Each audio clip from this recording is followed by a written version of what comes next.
Hi, this is Dr. Kimberley Linert. I am the author of Visualizing Happiness in Every Area of Life and host of this podcast, Incredible Life Creator. And today, my guest is Stephen Kahan. Stephen Mark Kahan was successfully helped grow 7 startup companies from early stage to going public or being sold, resulting in $5 billion in shareholder value. Stephen is the author of Amazon bestseller Be a Startup Superstar. Stephen's newest book is called High Velocity Digital Marketing. He lives in Texas with his wife. Welcome to the podcast, Stephen. Well, thank you for having me. Yeah, it looks like it's nice and sunny out there still, so it's beautiful It is a where you live. beautiful day in Sugar Land, Texas. Yes, yes. So just so people can get to know you, what I just read in your bio is like unbelievable for many people to hear even. So how did you start out? How did you get to this point in your life? Well, if I go all the way back, I found in my life that the traditional path from school to climbing the corporate ladder could not only be high risk for my career, it almost felt in some ways like a death trap. Mm. And what I mean by that is that I recall so many times when I was growing up, my father used to tell me, Steve, get your degree, go to work for a large corporation. If you work hard, they'll take care of you and you'll have a great career. And so that was the path that I took. So I went and I got my degree. I went to work for a large corporation. And I recall one day, about a year and a half in, that I opened up my bank statement and I was down to $50 in my bank account. I was staring at the pile of claims that I was supposed to process that day, wondering how on earth would I ever get ahead. And for me, I was working long hours, but I just did not see that path forward. And the student loans used to eat up my paycheck before it ever even had a chance to hit my bank account. And so there was one day where I asked myself an important question, and that was, how could I earn a great living doing the work that I truly loved? And just by searching for the answer to that question, it led me to my first startup, and I have never looked back. Mhm. Beautiful. So, when you say startup, I think of as a business person, that is probably the hardest place to be because at startup, no one wants to give you money. You have to figure it all out yourself. You have to actually prove the concept before people will even talk to you. So, what is it about startups that is so exciting?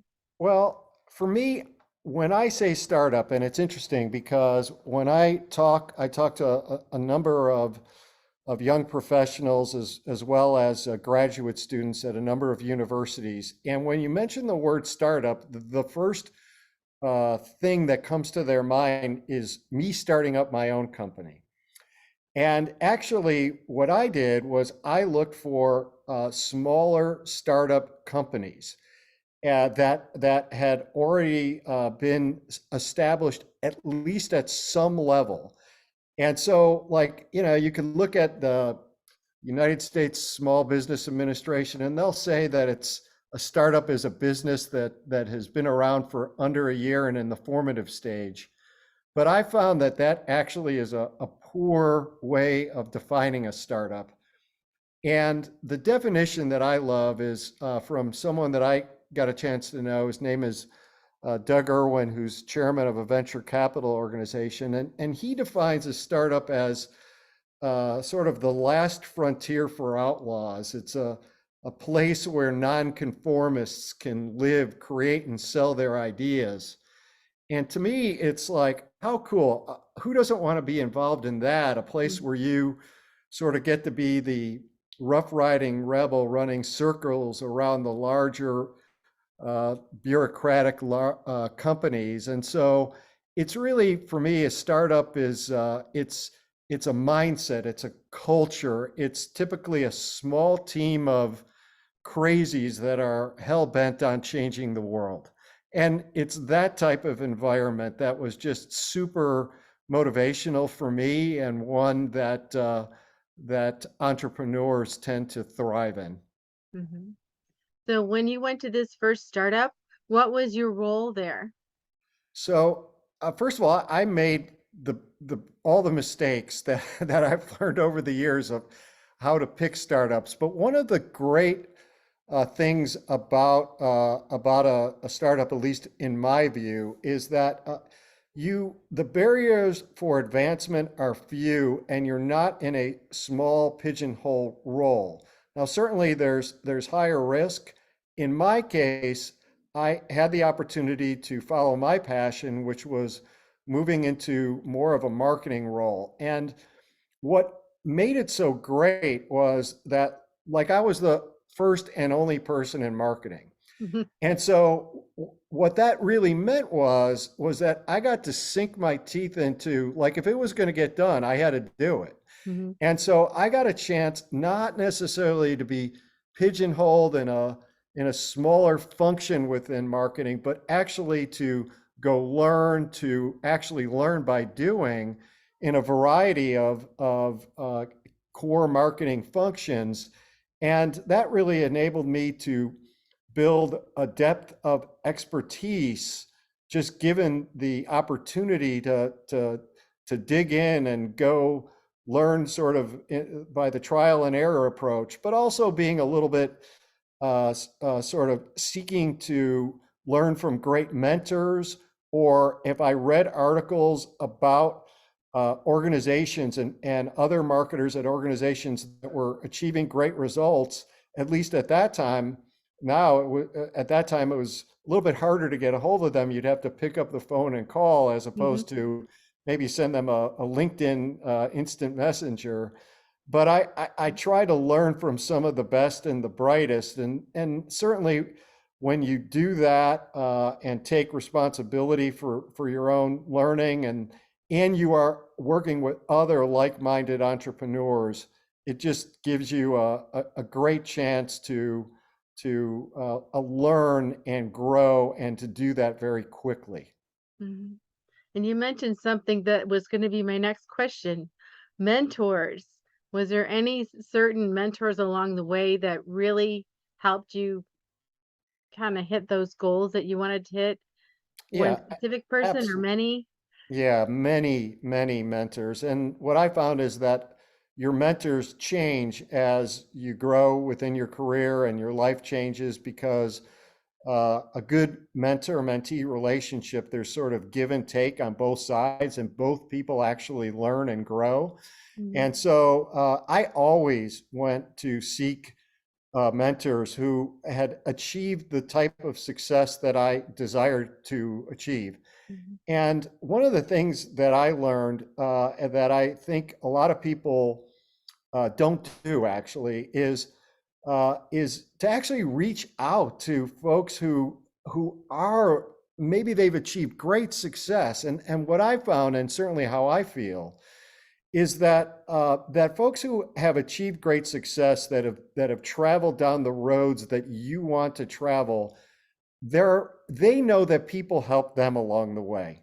That rarely was it that they were good enough, smart enough, or what have you, to have figured out everything on their own. And I think that people, they really understand that, and that they, and certainly I feel this way, oftentimes want to pay it forward Mhm. to others. And so I would constantly seek out mentors. And now I'm probably one giving maybe a little bit more mentorship than receiving the from a mentor. But that has always been a key to my success, for sure. Mhm. And we're talking about you starting out, but then now you brought something to, market in billions.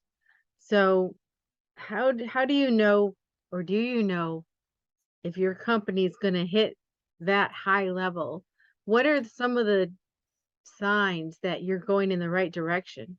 Yeah, that's a great question. I mean, when I took my first startup role, honestly, I lucked out. right? And so I was the first person hired into marketing, and I'll never forget that on the very first day, I looked over outside of my cubicle and I saw some folks kind of taking the copy machine, putting it on a dolly and rolling it out of the office. And I came to find out a few days later, it was because the company couldn't afford to pay for that copy machine. Mhm. And so I probably made a lot of mistakes, but only a few years later, that company went public, right? And I got the bug. But what I've learned was what you look for, because if you're going to work for a startup or a smaller company, there are senior executives at most of these companies that have great stories or they're good storytellers themselves. Mhm. And so it's important to be able to separate those companies that have a good story versus those that have a good story as well as a great chance to succeed.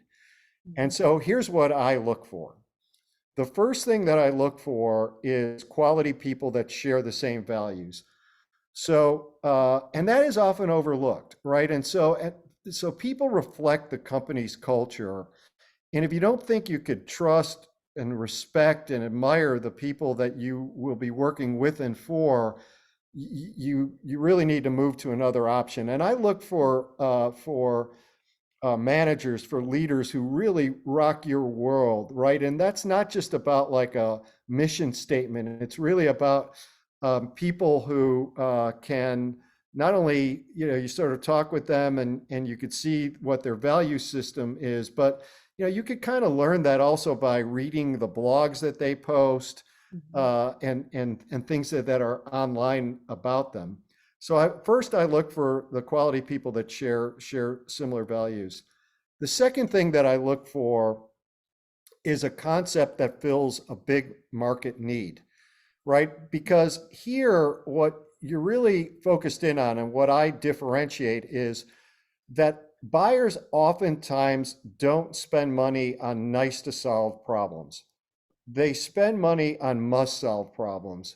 So I try to make sure that the company is filling a massive market need in an area that if you're reading about it, that it's easy to draw the conclusion that they are focused on a problem that you need to solve.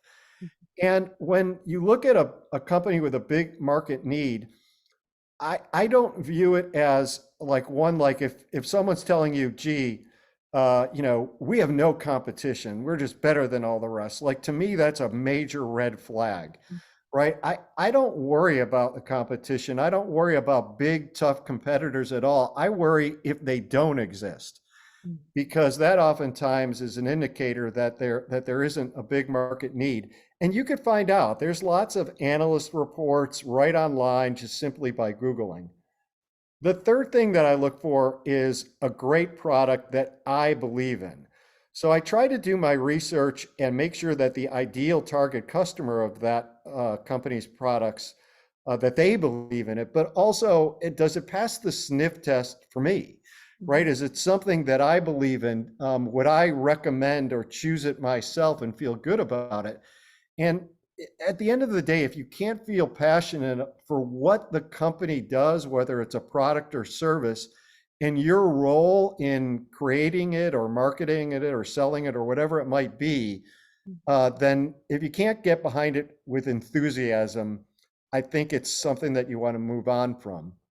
The next that I look for, particularly within a startup company, is that there's a role that I can fulfill and one where I could wear many hats. And that might sound obvious to some extent, but really what I look for is not necessarily to settle and look for the easy roles. I look for the roles that I feel that will fit me like a glove, but will also stretch me Mhm. in ways that might, for some, be a little bit uncomfortable, right? Where you're actually, it doesn't mean that you want to be applying for jobs for which you might not be qualified, but it's really for a role that you would have an opportunity to go learn some new things and to grow in new ways, such that you're able to build more and more expertise and knowledge. And then finally, I look for, and this is particularly important of startups, is that they're well funded. And partly ask, right? And so, right, you could ask about the companies funded well enough, because what you want to make sure is that there's proper runway, right? That you're not just getting into something, and even if it does seem to fill a big market need, but they don't have enough money to fund operations. And so you want to make sure that they're properly capitalized, so that you have the best chance for growth as well as stability. Those are the things I look for, and they've served me well. Yeah, it sounds like they have. So I'm just curious, what are some of the services and products that you have marketed or companies So you've been involved in? yeah, so I have primarily been within the technology sector, and in particular, with an emphasis for most companies within cybersecurity. So cybersecurity, there are many, many different sectors of that, but certainly there, for the right sectors within cybersecurity, that's something you need to have, Hmm. right? And now not everybody does, and not every company has the right security or implements it in the right way, and might be at undue risk. But it's really been within that area, and as a result of being able to pick those right companies within cybersecurity, and working with a lot of great people, I have to say, is that I've been fortunate to be able to do that. And even as I moved up the ladder, it's not just the great people that are there, it's really surrounding yourself with A plus talent, Hmm. because not everybody is an expert at everything. And certainly I know where my strengths and weaknesses are, right? And I try to always make an effort to surround myself with people smarter than me, people who had a depth of expertise within areas. I always felt very confident when that was the case, and not confident when it wasn't, Hmm. right? And so that is, I think, a real key as well. Hmm. And you've been in the marketing space. I'm just curious. Let's say you have a company that's not as well funded as you would like it to have. Can you take your marketing and get it to where it needs to be? Or is that just a losing battle? No, I think you can. And let me give you a practical example. So if you look at the last company that I was at, right, and so I'll just put it into perspective for you. So when I joined, a venture capital company just had put an investment, Mhm. and the company was 5 million in annual revenue at that time, but it had 2 quarters in which revenue was flat, right? So this company that sort of had a good potential for success, even the investors were getting a little nervous about the situation. And so when I got in, I started to talk to the management team and the founder, and said, gee, well, tell me who are the customers? And again, this is a company that's 5 million in revenue. And they said, well, Steve, I mean, we're a cybersecurity company. I mean, you must know that we are selling to VPs of IT security, or CISOs, Chief Information Security Officers. And I shook my head and heard that. But then I started to interview a number of the company's customers, and I had my first aha moment. And what it was that the VPs of IT security wasn't the customer at all. They were aware. So what we did in that case, we would secure what's known as privileged passwords. These are passwords that exist on operating systems, databases, applications, your infrastructure. And if the bad people get a hold of that, then they get the keys to the kingdom. And so what the company thought their customer was really the VPs of IT security, who were responsible for creating policy, making sure that their company complied with regulations that applied to them. But their customer actually was the IT administrators, those techies in the trenches, Mhm. who wore multiple hats, who happened to also be responsible for security too, who wanted things different than the VPs of security. For example, they wanted super easy, super fast, quick time to value, high flexibility. They were never going to read an analyst report. They didn't even know who they were, but they would read reviews from their peers. They hung out at very specific places online. So I bring that up because I really got a chance to understand who the customers were and understand the full context of the buyer's world. Now, imagine if I'm trying to market cost effectively online and I would have been targeting who I was told to target, those VPs of IT security. I would have been at the wrong places. I would have been targeting with the wrong messages, Mhm. and we would have lost big time. But because I knew who those customers were, I very cost effectively could go right to those proper places online, create the ideal content that would that they would covet, and they'd actually give up their contact information. And think about what that means. How often do you give up your name, your email address, your phone number online? If you're like me, it's like never, Right. right? So you only really do that like if you're super interested. And so we had to have content that like totally resonated with those buyers such that it captured their imagination, their attention. And so because I really understood that super well, I was able to create the right content, properly articulate the value of our differentiation in ways that that buyer really resonated with them. And as a result, to then digitally market online at a very reasonable cost.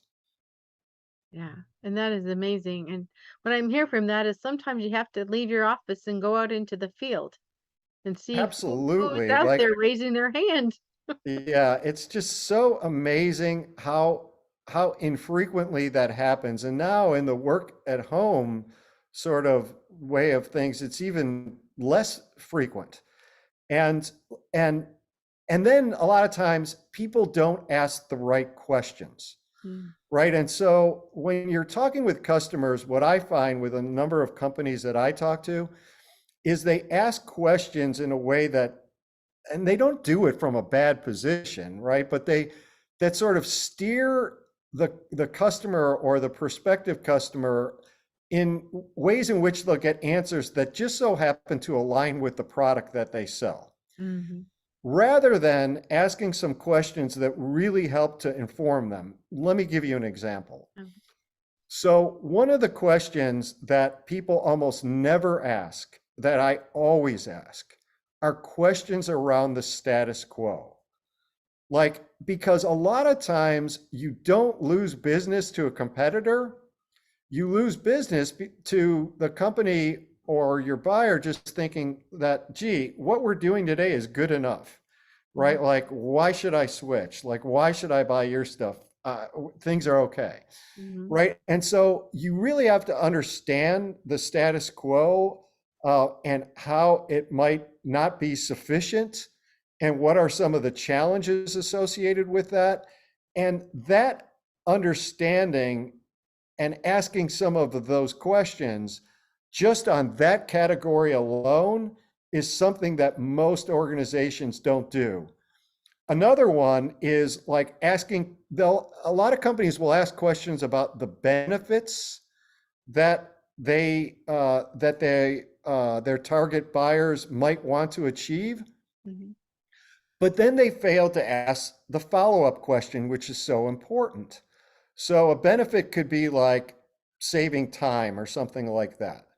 But what are the questions that you would ask that would help you to better understand the impact of that benefit and how big it is? Like, the impact of a benefit of saving time might be, gee, I get to spend more time with my kids, or I get to work on more strategic projects, or I'm buying extra time so I can work out, or take vacations that I don't take enough of, right? And so these are just a few of the things that when you're trying to get to know who your customers are, just some tips that hopefully people can literally implement like tomorrow after listening to this, that will help them to become better marketers and grow revenue quickly. Mhm. Yeah, exactly. Because I find even in my profession, I'm an eye doctor. You know, one of the complaints people have when they come to me, if they've been somewhere else, they'll say, the doctor didn't listen to me. I was trying to tell him and they didn't listen to me. They just already had in their mind what they were going to treat me with, what they were going to, they already had their limiting treatment where they said if they would just listen to me, I could tell them what it is I need. Yeah, exactly. And what's interesting is think about it in your own situation, right? And so um, rarely do people want to, or do they care about how clever a company's marketing department is, right? They really don't. What they care about is reading about how that company understands and empathizes with them, it's like, gosh, these guys get it, Mhm. right? And like, if you could get that sort of response out of your ideal target buyers, like that is really where you want to be, which means that when you're interviewing your customers to learn how you can do that, that you're reflecting some of that language back at them, right? And so there's a whole method to doing that correctly, but it's so key to being able to market effectively and ultimately accelerate revenue growth and do it on a sustainable basis. That makes sense. I mean, everybody has their own language, if you will. So the IT administrators probably had a totally different language than the VPs that you were talking to. Absolutely. And then once you talk to them and you really understand them, I mean, I learned some interesting things. So, I mean, for example, uh, we talk about, or I mentioned, like, none of us want to put out our information online unless we absolutely really want it, right? And so it's like you've got to have content that people love, right? And so one of the things that I learned when I was interviewing these IT admins Mhm. is that they were starting to hear about like these privileged passwords that existed and that they were risky. But like a lot of organizations, they have very complex infrastructures, right? And big infrastructures. And so they have cloud, they have on-premise, right? And so if you ask them, well, like, how many of these privileged passwords does your company have? Like 100% of them said, we really have no idea. And Mhm. so how could you manage and secure them if you don't even know what you have? And so in our paid for product, we had a discovery function where it went out and discovered. So I decided, like, gee, you know what? We're going to give that away for free. Mhm. We're going to, once someone gets that, we're going to give them a beautiful report that says, here are these passwords that exist out there.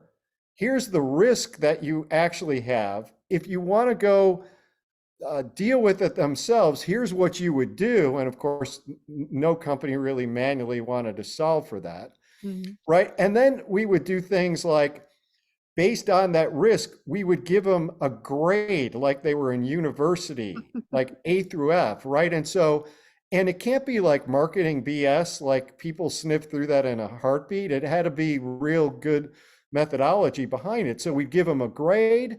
And then because we started to collect like the geography they were in, the size of their company, their industry, then we were able to then create these mini reports. So, for example, we were able to do like the state of what was known as privilege access management, overall reports, or the state of privilege access management or privilege access security for financial services companies in the UK, as an example.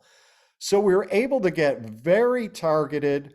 We were able to use that proprietary information in all of our social media, in our blogs, in our webcasts. We were able to train our salespeople and our partners so that they didn't follow up and be like pushy salespeople. They were like, gee, so what grade did you get? How did you do? Hmm. Right. And then we taught them how to bridge based on where the companies were having risk.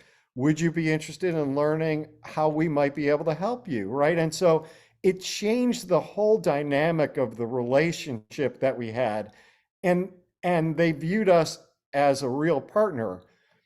But all of that would have never been possible had we had not really understood the buyers and actually started to give away some things that we actually were charging for. Hmm.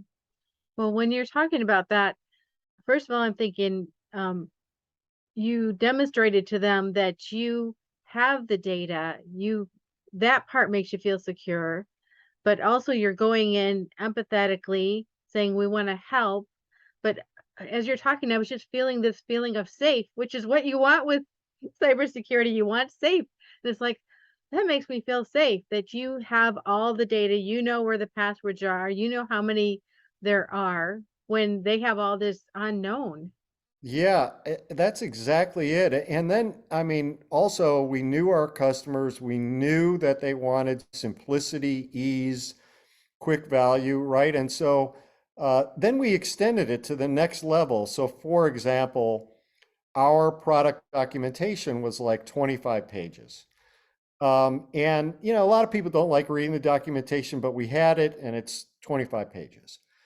And then our like huge big competitor, I did some Googling and I found once they started seeing our simplicity message was really resonating, they started copying it. And it's sort of, you know, it's on the one hand, it's flattery, but then based on the Google research that I did, I found out that their product documentation was like over 1,500 pages. And I Wow. got with our sales force and our partners, and we started making a big deal about comparing their product documentation to the fourth largest novel ever written in human history, which basically debunked all of their claims of simplicity and further extended our differentiation in a meaningful way. Mhm. So another key point, differentiation. So that's part of what makes a company rise above the others. Absolutely. It is really the key, right? And there's multiple ways in which you can differentiate, but um, there's nothing worse than being a me too, right? And there are a number of ways to differentiate. I mean, you could differentiate on the basis of price, you could differentiate on the basis of service, you could differentiate on the basis of ease of use, you could differentiate on the basis of the functionality that you have or some unique component, but you've got to differentiate on the basis of something, Hmm. right? Because Me Too is a path to being a low cost provider, and few folks want to be just bucketed in that, and where customers just can't tell the difference. Hmm. And a lot of times in companies, it's like, okay, we got a sale, we got a customer, and then they just kind of leave them in the dust. How important is continuing education and updating? It's hugely important. So for us, first of all, it it directly tied to a number of things. So in our business, we wanted people to renew their subscriptions. And so if you weren't continually communicating, and you could communicate about a lot of things, like it could be some of the new functionality that you have out. It could be about some important new learning, like what I had previously mentioned. It could be short videos that, you know, what you find when you really know your customers is that there's certain, you know, sort of what I call wow moments, or like little things that they really value and they want to be able to accomplish. And Mm. being able to give them bite-sized videos that help them to understand how they can accomplish those wow moments. It could be growth in your own organization, or new customer wins, or analyst reports, or just other articles that were written that you feel that your target buyers might be interested in. But the key is building that relationship so that people subscribe, so they continue to buy from you, that they buy more, because your competitors aren't standing still. They want to get their hands on the customer. And so, if you build that relationship, you're communicating with them. A lot of organizations have customer success departments that also sort of build on that and do that as well. Then you're in good stead. But it's also listening, right? It's not just one-way communication. It's providing ways in which customers can provide you feedback, and actually then demonstrating that you are listening to that feedback, because sometimes even when companies ask for it, they don't seem to act on it, or maybe they do, but they sometimes need to remind their customers that they have, right? Which is okay to do as well, right? And so that communication and constant communication, we at our company, we not only would communicate on new stuff that would come out, but we literally mapped out a whole journey of communication that would occur in particular during the first year, what that would be. I mean, some of it we didn't know exactly what would be, but we literally mapped that out. And we knew that if our customers got value and loved us in the first year, it's not that we would stop doing that, but we wanted to go above and beyond to have a best-in-class retention rate, where actually it was over 100% because customers bought more, right? And so that was something that we measured and always strived for.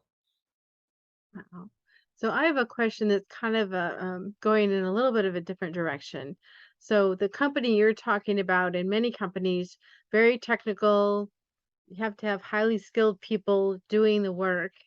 And what I'm seeing in my industry, which is the health industry, is a lot of big corporations who don't know anything about what the actual work is, coming in and buying and rolling up office after office or company after company, and they don't really even know how to do the actual thing the company is doing, but they're rolling them up and trying to run them. So what is your opinion on that? Do you think all the quality goes down when they do that, or I My sense is that they strive to make sure that doesn't happen, but like it almost always does, right? And so, and it's part of the reason why, because they have their system, right? So they know that, like, if we make these purchases and you plug into that system, here's how it's going to work, and we can expect revenue to go like this and our profit to look like that, right? And that's why those types of acquisitions often look great in Excel, right? In an Excel spreadsheet, right? But really what I found is, and I've got firsthand experience from an early age. I mean, in my case, my father was a pharmacist and had a corner drugstore for years, and like those things don't exist anymore, right? And so like I saw how it happened, like where the big companies came in and how like the world changed. But what I've found is that there's also ways to differentiate versus those organizations, because a lot of those organizations seem like they're almost milquetoast. They're cookie cutter. They're not personal. Like, and it doesn't mean that they don't provide good service and so on.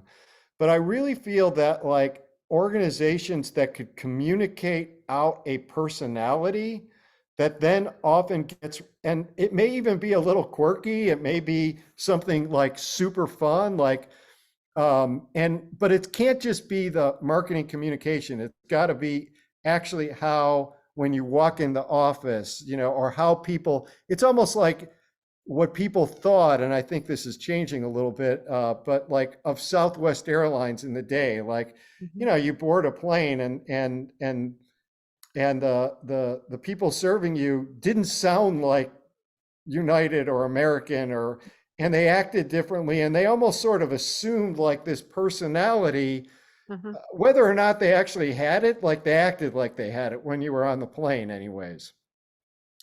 And that was part of their whole differentiation, right? And so I feel that that it's natural where when those roll-ups happen, that you get subsumed by a larger corporation and that you lose some of the things that made that smaller environment special, for sure, right? And it's natural, right? And that's why a lot of people don't stick around those in those situations, because they feel like it just isn't the way it used to be, right?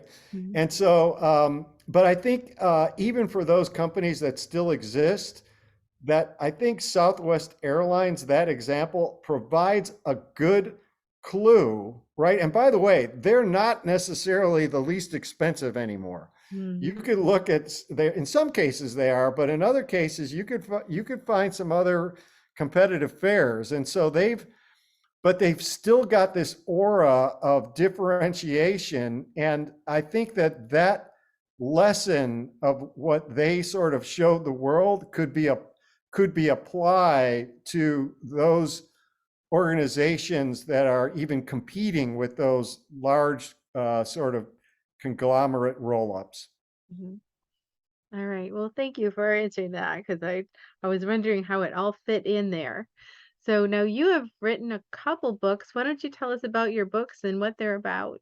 Sure. So my first book, which actually was an Amazon bestseller, it's called Be a Startup Superstar. And really, it was written for young professionals, those early in their career or really those late in their college career. And it was all about why a startup over a large corporation. Mm-hmm. I went into much more depth of how you select a good startup versus a startup that has a great chance to succeed, where you might find those startups. And then once you make a decision to actually join one, what I call 7 keys to the C-suite. So I went into 32 actions, attitudes, and behaviors that really focus in on, once you're there, how do you achieve success, right? And so, and this is based on my own personal experience as well as working with some very successful entrepreneurs. Mm-hmm. And then my second book, High Velocity Digital Marketing, which I'm told by the publisher, it actually debuts December 6th, and I'm told that it should launch on the Wall Street Journal bestseller list. It's all about digital marketing, right? And the idea behind it is that there was a McKinsey study that said that CEOs expect marketing to drive most of a company's growth. And yet the Harvard Business Review did a study that most CEOs don't feel like they're getting a good return on their marketing investment. And then if you're actually responsible for marketing, you're in sales or marketing, a lot of times you feel overwhelmed by revenue expectations that like are really hard to meet. And so the whole concept behind high velocity digital marketing is that buyers today are spending a very limited amount of time with salespeople, just in terms of they'll get with salespeople, but they want to do their research online. So the way in which buyers now actually buy is that they rely on digital content. And think about it. If you were going to go buy a car, you probably are not looking forward to going to 10 different car dealers to meet which the sales reps, to nothing against that, but to meet with them to help them help you to figure out what car. Mm-hmm. You're probably going to go do your research online. You're Mm-hmm. going to go read reviews. You might go build your own car, and probably you're going to price it out, Mm-hmm. right? And then you're going to look at competitive cars, right? So you might know like as much as a lot of these sales reps Mm-hmm. before you even walk into a dealer. And so the concept behind high velocity digital marketing is you got to be great online if you're going to grow revenue. And really, to do that, you got to deliver great content, realize people scan quickly to make a decision. And the quicker you could convert your digital content into paying customers, the more successful your business. And so high velocity digital marketing teaches you how to market online. It's not theoretical, it's how to, and how to do it cost effectively. Wow.